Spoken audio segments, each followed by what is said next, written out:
Now let's get started on the interactive widget section of iBooks Author. Probably what makes it stand out compared to all the other ebook creators that are out there. Really easy to use, great functionality. So let's just start by adding in a new section. And let's go onto a new page here. 2-column page. Now, to get started, let's just add in a simple gallery item. Now, automatically, as soon as this opens up for us, you're going to see that the widget opens automatically to the widgets section of your side toolbar. And this allows you to manipulate the layout, so you can change the caption, title, whether it's there or not, as well as the whether or not you want to have a background that makes it stand out a little bit. Well, let's just leave it like this for now. Now, when we want to actually add items to our gallery, we're going to click on the interactive feature and click on the plus icon. Now, as soon as we do that, it's going to take us straight to our Finder window, and we can automatically go into Photos and grab as many as we want. So let's just hit Insert. And there we go. We can include the thumbnails for all of these so that on the book they can actually select what image they want to take a look at. You can also rearrange the order by clicking on the 3 lines right next to any of the images, and it'll move the images to different locations. Now, if you want to go for an easier route to add in images, you can actually just go over to your Finder window, find any of the images that you want to include, highlight them, and just drag and drop them on top of the gallery widget. And it will automatically include those. And you'll see it'll even include a second page there for the thumbnails as well on the bottom. Automatically builds it for you. So you can preview in place what it's going to look like. Now, if you want, this gallery is going to have a specific name.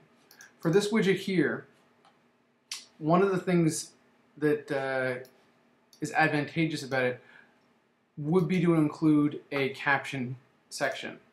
That way, if this was, let's just say, if you wanted to go through and use all these images to identify the key players, I can go ahead and do that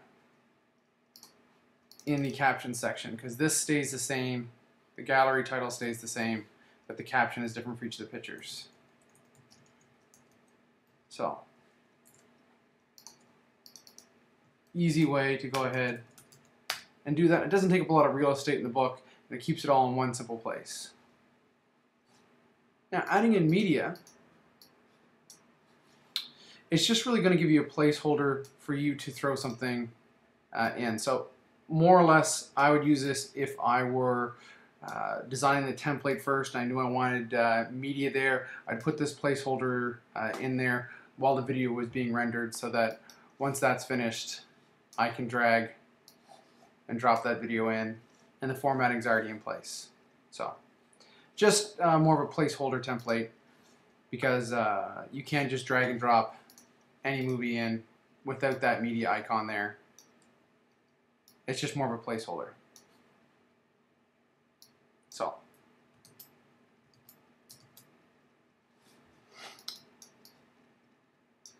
now, when you add in the media, one of the things you can do in the interactive widget section is set it to full screen only. That way it can only be viewed in full screen when they hit play. You can also set a poster frame. So we can leave that right there. Now, one of the great things about iBooks Author is how it allows you to embed previously made presentations that have been done via Keynote. So, in order to do that, let's just create a new page. And we will add in the Keynote widget. Then all we'll have to do is just find the Keynote file we would like to include. So I have it rated under here, under presentations. I'll just drag and drop that in the placeholder. And depending on the size of the file, it will render it for you. What's great about this is the fact that if you already had previously made keynotes and you don't really want to convert everything over, it's just as easy to drop it in place and leave it in there, and then you can build the framework around it. So if you don't really want to go through a lot of laborious work of reformatting what you've done, you can take document files and drag them in, and you can include keynote files, and then add in your video so it's all in one book for your students to access. And now through the magic of TV, you'll see that it is uploaded. Now, once I select that, and I'm still in that widget section of my side toolbar, I'm also allowed to set it to full screen only if I want, or if I don't have that selected, I can show transparent control so they can flip through it while it's on the page. Because of the keynote being made for presentations on smartboards or projectors, I'd probably suggest full screen only just because some of the text on it may not really be visible on the small 10-inch iPad screen. So you may want to just set it to full screen only. And again, if you want to change the file that's in there, it just offers you the ability right here to select the keynote file. In terms of layout, just like most other interactive widgets or media features, you can set the title and caption, as well as change the background and the layout. So we'll just leave that to full screen only, and we'll take a look at that later on when we have the book finished. Now, moving on to the interactive image feature. This is nice for adding that extra layer and information to an image that may be lost just being static. So let's find a good image to include. All I have to do is drag and drop it in the placeholder. And now this is automatically zoomed in too far. So I'm going to double click on this. You'll see we're already starting on default view. So let's back this out to get the full image of what we want. We'll click on select set view, and that will save that for us. Now, automatically you'll see that there's pinpoints that have already been included on this iBook or on this interactive image. And we can delete out any of the ones that are already there and add in our own. Okay, so let's add in some of these interactive features. The first thing you want to do is click on the plus icon, and then we can move these around however we see fit and add the descriptions to them. So,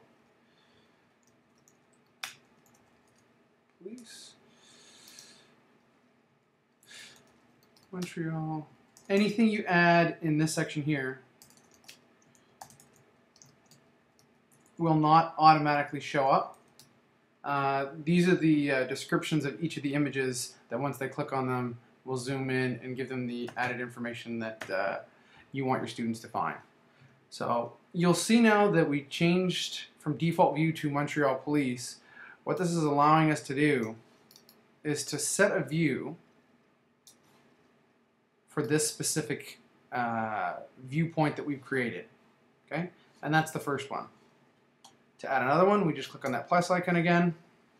We can change the view, what we're looking at.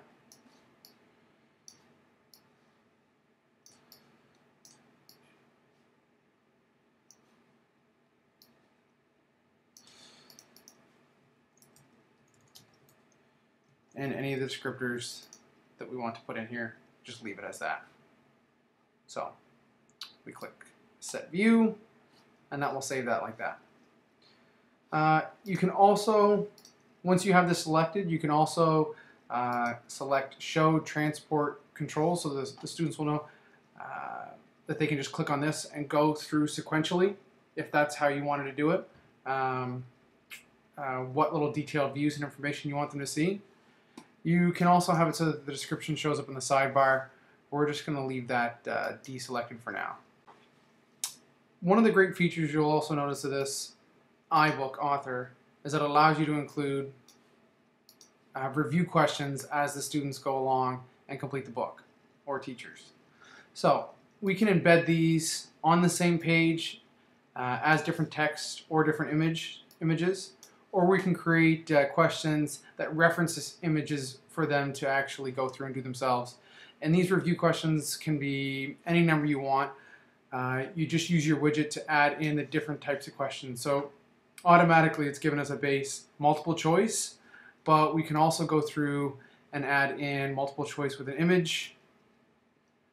We can add in just picture-based ones or label-based questions. Okay. So to change our question, let's go back to the first one. All we need to do, give it a title, question set, question 1 of 1. What does book you stand for?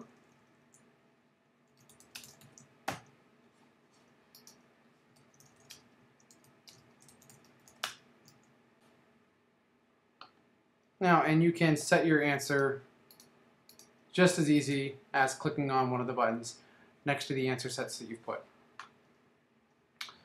One of the other nice functions of this, again, is that full screen only.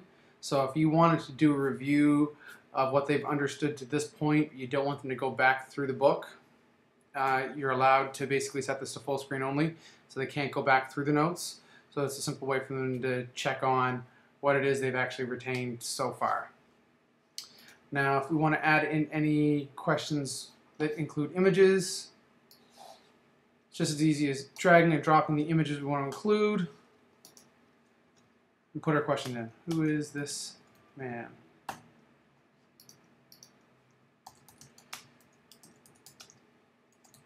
And you'll see it automatically does formatting for you, so you can change that around and do that yourself to make it work for whatever looks best for you.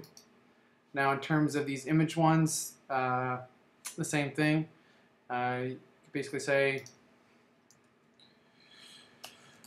who was Prime Minister at the time of the crisis? And we can throw all these people in here. And they can select from there.